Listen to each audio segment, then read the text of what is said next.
अनंतकोटी ब्रह्मांड नायक राजाधिराज सच्चिदानंद सद्गुरु श्री ब्रह्मचैतन्य महाराज की जय। श्रीराम समर्थ। 9 ऑक्टोबर। भगवंताचे स्मरण हेच भक्तीचे रहस्य। मी नाही तू आहेस हे जाणणे हीच खरी भक्ती होय। भक्तीचा विषय एक भगवंत ठेवला की बाकी सर्वांचा विसर पडतो। भक्ती केली की चित्त निर्विषय होते हे सांगावेच लागत नाही। स्वतःचे विस्मरण आणि भगवंताचे स्मरण हेच भक्तीचे रहस्य। भगवंताची प्राप्ती पाहिजे असेल तर भक्ती करावी। भगवंताच्या चरित्रात भक्तांच्या सर्व तऱ्हा आहेत, त्यामध्ये आपण कुठेतरी खासच बसू। भगवंताने त्या सर्वांना समाधान दिले, मग ते आपल्याला का मिळणार नाही? जग प्रगतीपर आहे हे खरे, पण पैसा, मुले, मान्यता वगैरे ऐहिक सुखांची वाढ होणे यालाच आपण प्रगती समजतो। भगवंताची भक्ती ही खरी प्रगती होय। ही प्रगती बाहेर दिसण्यासारखी नाही। भगवंता वाचून यश हे अपयशच समजावे। कित्येक वेळा अपयश हेच यश बनते, म्हणून अपयश आले तरी ते भगवंताच्या इच्छेने आले असे समजून शांत राहावे। भगवंत आहे असे म्हणणे किंवा मानणे याचा अर्थ असा की ही सर्व सृष्टी भगवंताने उत्पन्न केली आहे।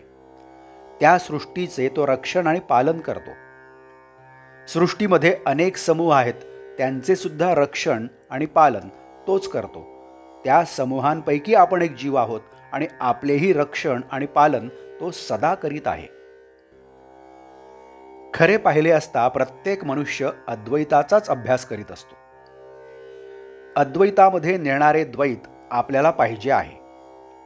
भगवंत म्हणजे सगुण परमात्मा असा आहे की तो वेगळा दिसतो खरा, परंतु भक्ताला तो आपल्यासारखा करून घेतो। आई आणि मुलगा यांच्यामध्ये साम्य असते। मुलाचा आवाज आईला नेहमी गोडच लागतो, त्याप्रमाणे भक्ताचा आवाज भगवंताला गोड लागतो। शेताची राखण करण्याकरता जसे काठीवर कांबळे घालून त्याचे सोंग करतात, तसेच सगुण उपासनेचे आहे। राखणदार हजर नसताना ते सोंग ज्याप्रमाणे शेताचे रक्षण करायला उपयोगी पडते, त्याचप्रमाणे निर्गुणाच्या अभावी परमात्म्याची आठवण करून देण्यासाठी सगुण हे उपयोगी पडते। डोंगराच्या माथ्यावर चढल्याशिवाय आपले पलीकडे असलेले गाव जसे आपल्याला दिसत नाही, तसे सगुण रूपमय झाल्याशिवाय निर्गुण होता येत नाही।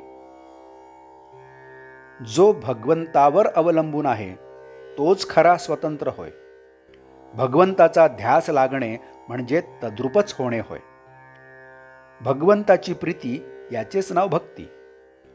माझा त्राता, माझी काळजी घेणारा, माझे रक्षण करणारा आणि पालन करणारा तो भगवंत आहे असे मानणे आणि तसे वागणे हीच भगवंताबद्दलची खरी अस्तित्वबुद्धी होय। आपले स्वतःवर जितके प्रेम आहे त्याच्यापेक्षा जास्त प्रेम भगवंतावर करणे हीच खरी उपासना आणि हेच जीवनाचे सर्वस्व होय। आजचे बोधवाक्य। संकटांचे डोंगर अंगावर पडले तरी ज्याची वृत्ती भगवंतापासून चळत नाही, तोच खरा भगवंताचा झाला। जानकी जीवन स्मरण जय जय राम।